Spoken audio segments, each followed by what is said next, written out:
Hello, good afternoon. Welcome to MK Community Brokerage channel. My name is Mohammed. In this video is going to be part 3 of becoming an assistant teacher in New York City.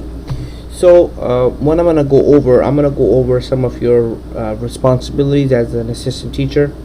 I'm going to go over what you expected from you as an assistant teacher, what your rules, regulation are.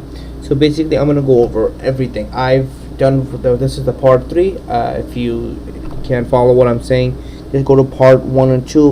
Watch my videos. I did explain to some of the rules, what to do, how to apply.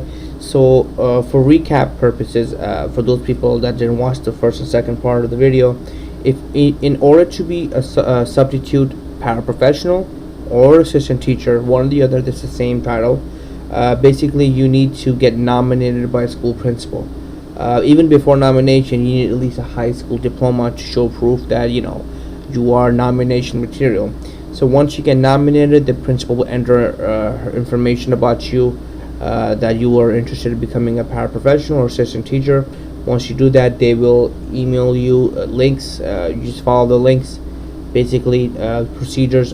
You might have to take an online course with edtrainingcenter.com. Or maybe they've changed it. I did it a while back, so I can't say for the same thing for today. So once you do the online training, whatever you go to, basically once you complete it, you just come back to 65 Court Street and actually apply for, submit the documents, whatever they ask you for. Maybe the high school diploma, and they might ask you for these trainings. Once you do that, then you actually end up becoming a substitute paraprofessional. So that's the one easy step to becoming substitute paraprofessional. The major step of this is actually getting nominated. But once you're getting nominated, then everything else is easy. It's not that difficult. So that's how you basically become a substitute paraprofessional in New York City. So as going through from here, I was teaching about how as a paraprofessional you have rights and responsibilities. Because even once you become a substitute paraprofessional, you'll be going to school dealing with children. And when you're dealing with children, some of the children have different types of programs. Some of the children are in the behavior intervention program. Some children are autistic, or you might go to school that are completely autistic, depending on where you go to. So whichever program you go to, just keep this in mind that as a paraprofessional or as an assistant teacher, you have to adapt to every school, because you're not going to be staying in one school. You might be lucky that you get called from one school a lot of times, but if you don't, then obviously keep this in mind that you'll be going to different schools and you're not going to be going to the same school. So these are some of the tips and tricks that they gave to me when I first became a paraprofessional, and I wanted to share with people that probably or a freshman, for those people that don't know about it. So these are 100 ways to say good job. So these are a lot of ways, rather than using same thing over and over again. So using different praise words will help interest and encourage students.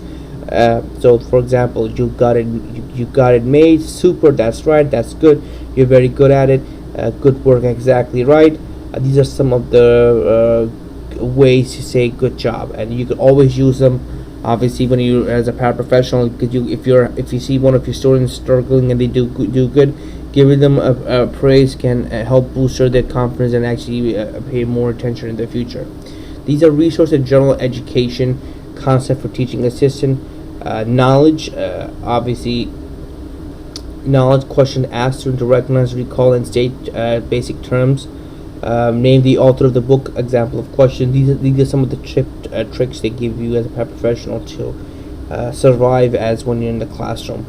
Analysis, synthesis, evaluation. Always look at the typical verbs used to use one of these comprehension skills, levels of thinking.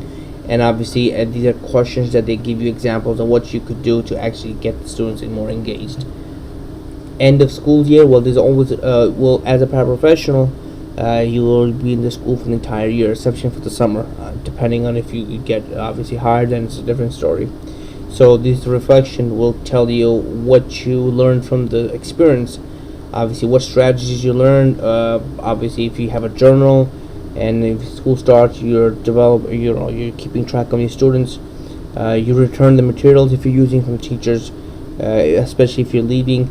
You're maintaining your attendance record, thank colleagues and obtain feedback. If you need it for future days, you can always let the school teachers as well as the principal know, or those usually the staff is usually the one dealing with it. You can always let them know. To keep those in mind, they'll help you out. So certain code of ethics you have to follow if you're gonna be, obviously as an assistant teacher or teaching assistant. Just keep there are responsibilities as a paraprofessional. You have to adhere to the standards of it. Accepting responsibilities, relationship with students and parents, a relationship with teachers, and relationship with the school. Keep this in mind. You're working with parents, you're working with school teachers, you're dealing with multiple people. So obviously keep this in mind. Certain bullet points that you could actually, if you have time, pause the video and read. It does help you out along the way.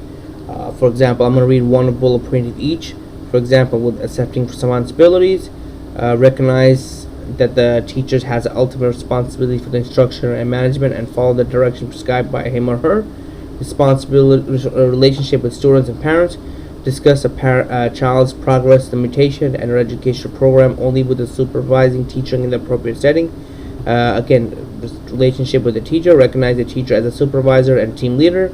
Relationship with the school. Accept responsibility for improving your skill. So these are some of the things. Do not use DNU policy. And then in the school year, school have the right to determine whether an individual substitute should not be signed back at that school. There could be many reasons for this, including poor attitude, inability to work in a specific education environment, and types of behavior, example, aggressive argument, and failure to appear for an assignment or unexcused lateness on an assignment will automatically disqualify you for future assignments in school. So what it means is this: if you get assignment on subcentral, just accept it. Once you accepted it, just go through it. I always recommend, because I never did it in my part, I always recommend others that if you're gonna do it, just do it. Don't not take an assignment, because it doesn't make sense if you're gonna be like accepting an assignment and you're not taking it in the end. So always go through the assignment. Hopefully it will help you out in the future. So always accept an assignment. So that's one part about it. One moment.